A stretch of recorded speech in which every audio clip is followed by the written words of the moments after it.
Dobrodošli u novi video. U ovom videu ću vam pokazati kako se to radi VPerm.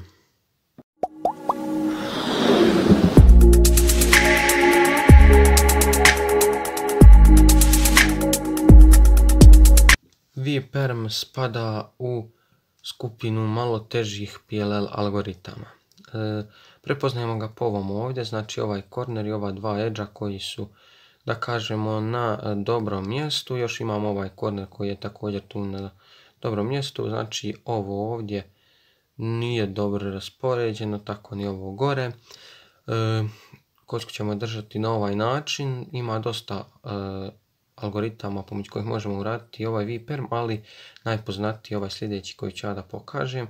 Znači držimo kocku ovako da nam tu ovaj, da kažemo, blok bude na ovoj lijevoj strani i radimo sljedeći algoritam.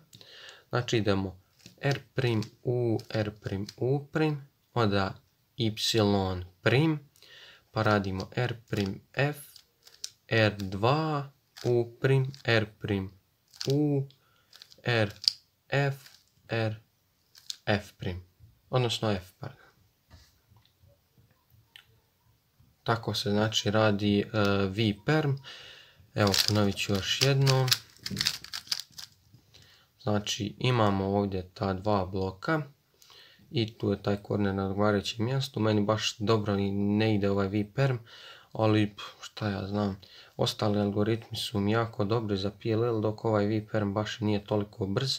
Znači da ponovim još jednom, R', U, pa Y', sljedeće ide R', F, R2, U', R', U, R', F, R, F. I to je taj VPerm. To bi bilo to što se tiče ovog videa. Nadam se da vam se video svidio. Ako jeste, ostavite like, subscribeujte se na kanal za još mnogo videa koje ću postaviti u narednom periodu. Ako želite da nastavim ovaj, da tako nazovemo, serijal PLL-ova, odnosno da pokazujem detaljno kako izgledaju, kako se rade ovi PLL case-ovi, pišite u komentare i naravno ja ću se potruditi da snimim još mnogo ovih videa.